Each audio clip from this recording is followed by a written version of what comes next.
Nagtamo po ng sugat sa iba't ibang bahagi ng katawan ang magkaangkas sa motorsiklo na nakasalpukan ng isa pang sasakyan sa Taguig. Ang nahulikam na salpukan sa pagsaksi ni Dano Tinhungco.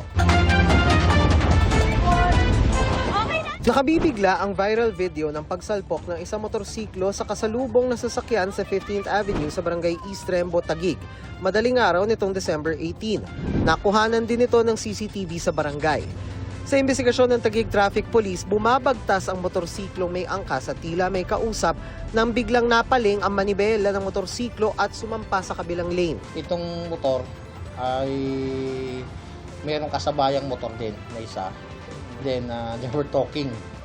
Hindi ko alam kung nagtatalo sila. Tapos nung ibig sabihin na nakatutok siya dun sa may camera nung nakatingin siya dun sa camera nung cellphone nung nakasabayan niyang motor.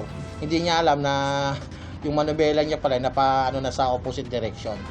So nag-head on sila nung L3. Nirespondehan ng Taguig Traffic Police at Traffic Management Office sa mga sangkot sa aksidente.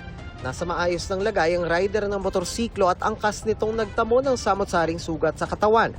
Nagtamo rin ng sugat ang driver ng L300 bagamat hindi naman daw ito malubha. Kalauna nagkaayos ang dalawang panig. Ayon sa pulisya, wala namang indikasyong nakainom ang sino man sa mga nasangkot sa aksidente. Pero dahil Pasko ngayon, paalala ng mga otoridad, lalo na sa mga nakamotor, iba yung pag-iingat sa anumang pwedeng maging distraction sa daan.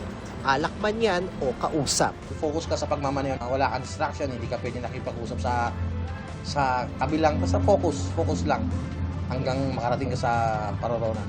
Hindi pwede yung nagmamaneho ka, may kinakausap ka sa cellphone, nag-aaway, nagtatalo pa. Para sa GMA Integrated News, ako si Dano Tinhungco, ang inyong saksi. Mga kapuso, maging una sa saksi. Mag-subscribe sa GMA Integrated News sa YouTube para sa iba't ibang balita.